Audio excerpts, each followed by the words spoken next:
मैंने इसीलिए शुरुआत में कहा कि कांग्रेस को सनातन का समर्थन करना है या कांग्रेस का विरोध करना है, इसी को लेकर कंफ्यूजन है। सौरभ दुबे ताला खुलवाया, ये बात राहुल लाल जी भी बार बार दोहराते हैं, हर डिबेट में इसकी चर्चा होती है कि कैसे सनातन का अपमान कर दिया, लेकिन सनातन के अपमान के भी अलग अलग तरीके की फहरिस्त मौजूद है कांग्रेस के अंदर। लेकिन नेता जब छोड़ते हैं तो यही 3 से 4 बातें कहते हैं कि कांग्रेस सिर्फ और सिर्फ विरोधाभास, अपने अंदर ही नहीं पता कि लाइन और लेंथ होनी क्या चाहिए पॉलिटिक्स की। देखिए, कांग्रेस पार्टी जो है वो मुस्लिम तुष्टीकरण की जननी रही है, इस बात से तो कोई इनकार नहीं कर सकता। सोमनाथ मंदिर का आप जिक्र कर रहे हैं, मैं आपकी जानकारी के लिए बता दूं, सोमनाथ मंदिर का जब नवीनीकरण करने के लिए डॉक्टर राजेंद्र प्रसाद जो प्रथम देश के राष्ट्रपति थे, जब उन्होंने पंडित जवाहरलाल नेहरू से बोला कि नवीनीकरण कराना है और इस पे खर्चा ऐसे ऐसे आएगा, तो पंडित जवाहरलाल नेहरू ने पता है क्या बोला? पंडित जवाहरलाल नेहरू ने बोला सरकारी खर्च से 1 रुपए नहीं दिया जाएगा और अभी इसकी कोई आवश्यकता नहीं है। ये पहला तुष्टीकरण था, मुस्लिम तुष्टीकरण के नाते उन्होंने 1 रुपए का फंड नहीं दिया था सोमनाथ मंदिर में। अब आप आ जाइए, अभी ये कह रहे हैं कि काशी विश्वनाथ में मंदिरों को तोड़ दिया। अरे भैया, वहां का नवीनीकरण कराया गया है। आज वहां पर जो दर्शन होते हैं भगवान शिव के, वो इतनी सुलभ तरीके से होते हैं, वो जनता ने उसको सराहा है और जनता दूर दूर से जाती है। और देखिए, सनातन की बात हो रही है, जो हर प्रवक्ता कांग्रेस छोड़ रहा है या हर नेता कांग्रेस छोड़ रहा है, और एक राम मंदिर की प्राण प्रतिष्ठा का जो निमंत्रण अस्वीकार किया, उसके बाद लाखों लोगों की लाइन लग गई है। मध्य प्रदेश में एक साथ 10,000 20,000 लोगों ने अभी छोड़ी थी पार्टी कांग्रेस के, और अब बड़े बड़े प्रवक्ता आपके छोड़ रहे हैं। क्यों छोड़ रहे हैं? देखिए, सनातन का अपमान तो आप कर ही रहे हैं, लगातार आप भी कर रहे हैं, आपके गठबंधन के लोग भी कर रहे हैं, लेकिन सबसे बड़ा जो आपने कांड किया वो ये था कि भगवान श्री राम का जिस दिन प्राण प्रतिष्ठा होनी थी, उसके निमंत्रण को अस्वीकार कर दिया। किसी भी समाज में, हिंदू समाज के अंदर, चाहे वह जाट समाज हो, चाहे वह राजपूत हो, चाहे ब्राह्मण हो, चाहे क्षत्रिय हो, चाहे यादव हो, आज की डेट में, आज वर्तमान स्थिति आपकी है कि हर समाज आपसे नाराज है। तो जो नेता, सुन लीजिए, राहुल जी बीच में नहीं बोला, सुनिए, एक बात सुन लीजिए, सुन लीजिए, उसमें भाई इतना ज्यादा है तो चले जाइए ना, प्रवक्ता बन के बैठ जाइए, कांग्रेस खाली तो हो रही है। नहीं, आने अब आप लोगों के लिए तो सीट खाली कर रहे हैं ना, वो आप लोगों के लिए कुर्सी खाली है, आप चले जाइए, बैठ जाइए कुर्सी खाली करके। लेकिन जो आपका प्रवक्ता, अच्छा ये बताइए कांग्रेस पार्टी के जो अधिकृत प्रवक्ता हैं वो पढ़े लिखे हैं या नहीं, मानते हैं कि नहीं? मैं आपसे एक बात पूछ रहा हूँ। चलिए राहुल जी एक बात, एक जवाब दीजिए मुझे, मेरा भाई, मेरे को एक जवाब दीजिए। बताइए, आप राम मंदिर का अगर आपको निमंत्रण भेजा जाए तो आप स्वीकार करेंगे या अस्वीकार करेंगे? बताइए। अगर बीजेपी का कार्यक्रम हो तो नहीं स्वीकार करेंगे। बीजेपी का कार्यक्रम नहीं था, अब मैं बताता हूँ आपको, वो कार्यक्रम पूरा जो है विश्व हिंदू परिषद का था। बीजेपी का वहां पर पूरे दुनिया को पता है, और भगवान राम केवल 22 जनवरी को दिख रहे हैं। भगवान राम की लड़ाई को शुरू से लड़ा। आप फिर आप जाएंगे कि नहीं जाएंगे? आप जाएंगे या नहीं जाएंगे? आधा अधूरे मंदिर में प्राण प्रतिष्ठा के कार्यक्रम में नहीं जाएंगे ना, यही कारण है, यही है, यही देखिए, जनता इसीलिए ऐसे लोगों को स्वीकार नहीं करती है। आप हिंदू धर्म, आप जिस हिसाब से आधा अधूरा मंदिर बता रहे हैं,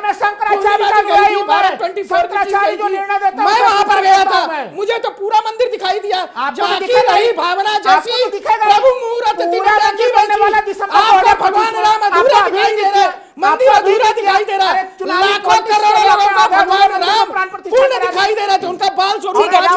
सौरभ जी सुनिए, राहुल लाल जी सुनिएगा, लेकिन सिर्फ ये एक मुद्दा नहीं है ना, सनातन पर बहस कर सकते हैं, इससे पहले भी कर चुके हैं, लेकिन ये सिर्फ एक मुद्दा नहीं रहा है।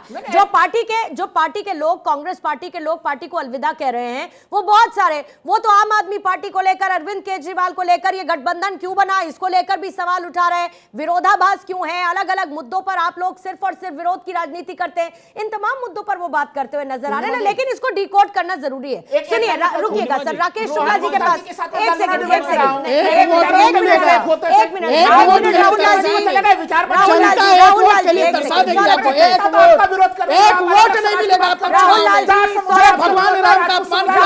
सौरभ जी एक सेकंड प्लीज। और आपने अब से थोड़ी देर पहले कहा ना कि जब चुनाव नजदीक आते हैं तो इस तरीके से नेताओं का आना जाना आम बात है। गुलाम नबी आजाद, आरपीएन सिंह, जितिन प्रसाद, बताएं जरा मुझे, जब गए कौन सा चुनाव था? संजय सिंह बताएं, अशोक चौहान, नवीन जिंदल, इसके साथ रवनीत बिट्टू, अमरिंदर सिंह, ये बताइए जरा मुझे, परनीत कौर जब गई, ये टॉम वड़क्कन आपके गए, सुष्मिता देव आपकी चली गई, प्रियंका चतुर्वेदी, मुझे जरा बताइए ना तब कौन कौन से चुनाव थे? बहुत लंबी फहरिस्त है सर। लेकिन राकेश शुक्ला जी से मुझे प्रतिक्रिया लेने दीजिए सर, वो भी हमारे साथ मेहमान के तौर पर मौजूद हैं।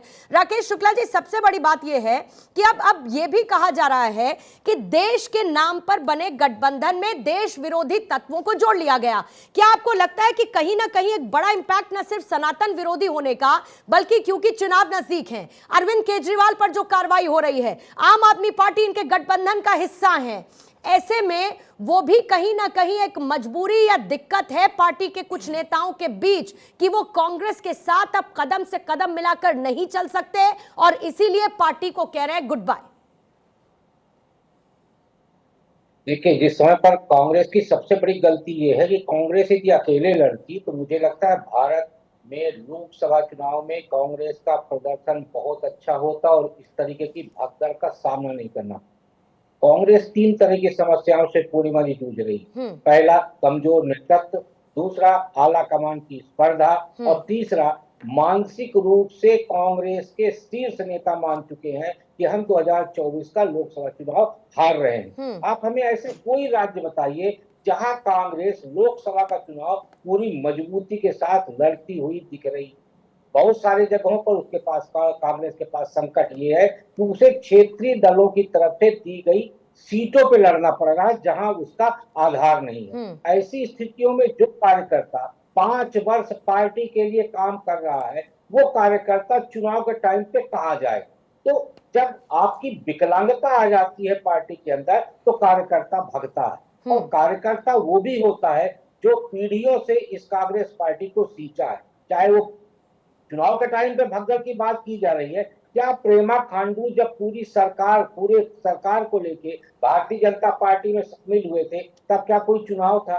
ज्योतिरादित्य सिंधिया विधानसभा चुनाव के बाद 2020 में एक बड़ा विधायकों का चंक लेके कांग्रेस में आए, तो क्या उस समय पर कोई चुनाव था? नहीं था। इसी तरह से तमाम ऐसे नेता हैं, आप भी जानते हैं, अभी आपने बहुत सारे लोगों का नाम भी लिया। मेरा सीधे सीधे मानना ये है कि कांग्रेस जब तक अपने पैरों पर खड़े होने की कोशिश नहीं करेगी, उसके नेता उसके पास से भागते रहेंगे। और उसका सबसे बड़ा कारण, मूल कारण ये है कि कांग्रेस में नेतृत्व अक्षम हो चुका है, आला कमान की प्रतिस्पर्धा चल रही है, और आला कमान की प्रतिस्पर्धा के चलते ही जिन राज्यों में कांग्रेस की सरकार है, पार्टी के अंदर ही, परिवार के अंदर कोशिश ये हो रही है कि वो मुख्यमंत्री उनके शरणागत हो। बहुत इंपॉर्टेंट बात राकेश जी आप कह रहे हैं कि आला कमान में ही प्रतिस्पर्धा चल रही है। प्रतिस्पर्धा का कारण, हाँ, आला कमान में ही प्रतिस्पर्धा चल रही है। चंद्रमोहन जी, अब आला कमान कौन है, नंबर 1 कौन है, नंबर 2 कौन है, नंबर 3 कौन है, या उन तीनों में नंबर 1 कैसे बने, इसकी होड़ है। कार्यकर्ता तो सर ठगा सा महसूस करेगा ही ना। संजय निरुपम के स्टेटमेंट्स आप सुन लीजिए, गौरव वल्लभ के स्टेटमेंट्स आप सुन लीजिए, खुद अब रोहन गुप्ता कितने आपके स्ट्रॉन्ग प्रवक्ता, स्पोक्स पर्सन हुआ करते थे, टीवी डिबेट्स में कांग्रेस का पक्ष रखते थे, अब वो बाहर निकलकर यही कह रहे हैं कि जो गठबंधन बना लिया वो देश विरोधी ताकतें हैं। फिर आप कैसे ये प्रूफ कर पाएंगे कि नहीं आपके मन में देश के प्रति प्रेम है, राष्ट्रवाद आपके मन में है, सनातन के प्रति आपके मन में प्रेम है? ये तो अंदर खाने की बातें हैं ना सर, जो अब बाहर खुलकर सामने आ रही हैं। निराश हो गए आपके नेता, छोड़ गए पार्टी को। मैं उम्मीद करता हूं कि आपको इंटरप्ट नहीं कर रहा हूं, तो मुझे सबका जवाब देना, मुझे इंटरप्ट नहीं करेंगे। कोशिश करूंगी सर। जनता इसको समझे कि अगर अब मैं बोलूं, अगर बीच में मुझे इंटरप्ट करा जाता है तो इसका मतलब ये डिबेट साथ में प्रमाणित नहीं है, ये सेटल्ड है। अब मैं शुरू करता हूँ, पहले अपने मित्र की बात से शुरू करता हूँ कि मानसिकता किसकी खराब है। मानसिकता किसकी खराब और कमी किसकी है? एक उस पार्टी की जो अपने आप को कहती है कि हम 400 से पार जीतेंगे, जो ये कहती है कि हमारे पास नेतृत्व स्ट्रॉन्ग है, और वो कितनी पार्टियों के साथ गठबंधन करती है? 48 से ज्यादा पार्टियों के पास। और उसके नेतृत्व की उस पार्टी के लोगों को बाहर के उन नेताओं की जरूरत है जिनको वो करप्ट भी मानते हैं और करप्ट मान के अपने साथ ईमानदार मान लेते हैं। तो ये मानसिकता कांग्रेस ही कमजोर नहीं है, ये भाजपा की और भाजपा के शीर्ष नेतृत्व की कमजोर है। अब दूसरी बात पे आती है कि एक विषय और आया था, गरीब गुरबा की बात करी थी, बिल्कुल गरीब गुरबा की बात हुई थी, एक सनातन की बात हुई। ऐसा सनातनी नहीं चाहिए हिंदुस्तान को, जो सनातनी रहे और उसमें महिला का अपमान हो, महिला को अवस्था में घुमाया जाए और सनातनी आप जैसे बैठ के चुप रहे। भगवान राम सनातनी थे ना, और माता सीता को लेके फिर आप गए गलत थे, जोड़ रहे हैं लंका तक सनातन चढ़ाई को। करी थी। देखिए वो आपके सनातन को लोग गलत सनातनी विषय नहीं से थे। मत जोड़िए चंद्रमोहन जी। मैंने कहा इंटरेस्ट नहीं नहीं, आप करेंगे। गलत मत जोड़िए मैंने ना। बराबर सुनी है बात। ये तो आप अपमान मैंने कर रहे हैं बराबर सनातन बात का सुनी है। कि अरे कौन सा जब मैं तो सनातन बात धर्म सुना है करो, बताइए। चलो आप महिला ठीक को है। जिस प्रकार से ठीक है, आप मत ताली आपत्तिजनक बजाया बयान करो। दे रहे हैं चैनल पे, बिल्कुल गलत बात है। नहीं शर्मा जी, ताली आप बजाया करो, आपत्तिजनक जिसके बयान अंदर- मत दीजिए। तो आपकी जी, जो ताली बातें बजाया हैं वो करो। सुन रहे हैं, लेकिन ताली आप बजाना सनातन को ये आपका मत काम बोलिए कि नहीं है। सनातन कहता है ताली महिला को। बजाना आपका ये काम सनातन धर्म नहीं है। कहता है क्या? आप या तो ये लिखो, सनातन धर्म आप कहता है क्या लिखो, शर्मा जी? आप ताली कांग्रेस के बजाओ, वरिष्ठ ताकि नेता आपका हैं, काम आप नहीं ऐसी हो बात सके। फिर से चैनल पे तो कर रहे जी, आप हैं। ताली मत लगातार आपके बजाओ। मंत्री कर रहे हैं, मैं आपके कह रहा नेता हूं, कर रहे हैं, ताली बजाना प्रवक्ता आपका कर रहे काम नहीं हैं, है। आप भी वही बात कर रहे जोड़े हैं। यार। तो आप सनातन का अपमान ही तो कर रहे हैं अभी। आप एक अच्छे बताइए, व्यक्ति हैं, आप ताली मत सनातनी बजाओ। हैं, मैं सनातनी अभी हूँ। मैंने हमारे ये बात सनातन में बोली लिखा थी है कि क्या अगर मैं बोला कि और आप महिला को बीच में जिस बोले प्रकार तो से मैं आप बोल रहे हैं मैं तो वो गलत शब्द करो। बोल भी नहीं और सकता। आपने आके तो ताली हम बजा ही दी, लोग कौन आप बजाता है? सनातन का अपमान करते हैं, अब उसके फिर बाद आप कहते हैं कहोगे, लंबा मैं लंबा कुछ कह भाषण नहीं रहा हूं, देते मैं तो हैं। इंडिकेशन आप दे रहा ये हूं। मत करिए, आपने सनातन मेरी की बात तुलना भी किसी पूरी से मत होने दी। करिए। इसका सनातन में मतलब कोई ये है गलत कि चीज आप नहीं लिखी जैसे है। लोग व्यक्ति ना तो गलत हो सनातनी सकता है, ना है, वो लेकिन हिंदू है, सनातन वो धर्म क्रिश्चियन है, जो अटूट है, जिसके अंदर जो है जब से हम पैदा नहीं हुए उसके हजारों वर्षों से वो धर्म चला रहा है, और ये हजारों वर्षों तक रहेगा। इसके अंदर कोई बुराई नहीं है, ठीक है, और सौरभ इसी जी। अच्छाई के कारण आपके ठीक बड़े है, बड़े नेता सौरभ। पार्टी के अंदर शामिल चंद्रमोहन हैं। जी, चंद्रमोहन सब हैं आप जी, लोग। चंद्रमोहन जी, सब हैं चंद्रमोहन आप लोग हिंदू के नाम जी, पर। चंद्रमोहन जी, और आप ऐसी कहते हो हमें ऐसी सिखाते कोई हो बात। परिभाषा। चंद्रमोहन नहीं, जी, मुझे पूर्णिमा जी, चंद्रमोहन जी, मेरी बात तो सुनिए सर, मेरी बात तो सुनिए सर, मेरी बात सुनिए, एक सेकंड रुकिए, एक सेकंड रुकिए सर। बिल्कुल भी सुनूंगा मैं। चंद्रमोहन जी, इतना एरोगेंसी की जरूरत नहीं है सर, मेरी बात सुनिए। ऐसी कोई बात आप मत करिए जिससे सेंटिमेंट्स हर्ट हो, और फिर आपको इस बात का क्लैरिफिकेशन देना पड़े कि आप सनातन विरोधी नहीं हैं और आप सनातन विरोधी बातें नहीं करते, या आप सनातन को लेकर अज्ञानी हैं। ऐसी कोई बात मत करिए ऐसा, फिर आपका हाल सुप्रिया श्रीनेत जैसा हो जाएगा। फिर आपको ये वो तो उन्होंने तो कह दिया मेरा अकाउंट हैक हो गया, वो हिंदू विरोधी उन्होंने कह दिया मेरा अकाउंट हैक हो गया। आप तो लाइव डिबेट पर हैं सर, मत करिए ना, मत करिए। चंद्रमोहन जी जो सवाल पूछा उसका जवाब दीजिए प्लीज। तो कमजोर व्यक्ति आता है ना बीच में इंटरप्ट करने के लिए।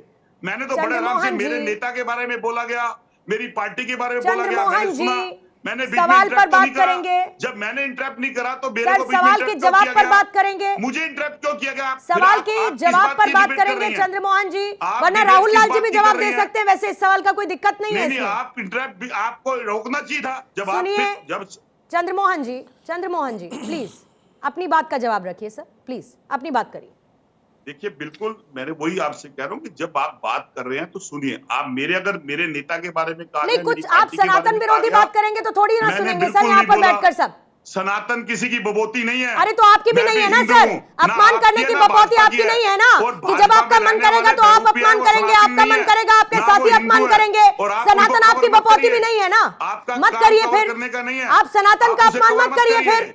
अगर सनातन के बारे में आपको ज्ञान नहीं है, सनातन को लेकर आप अज्ञानी हैं, तो it's better to not say anything, फिर मत बोलिए उसके बारे में।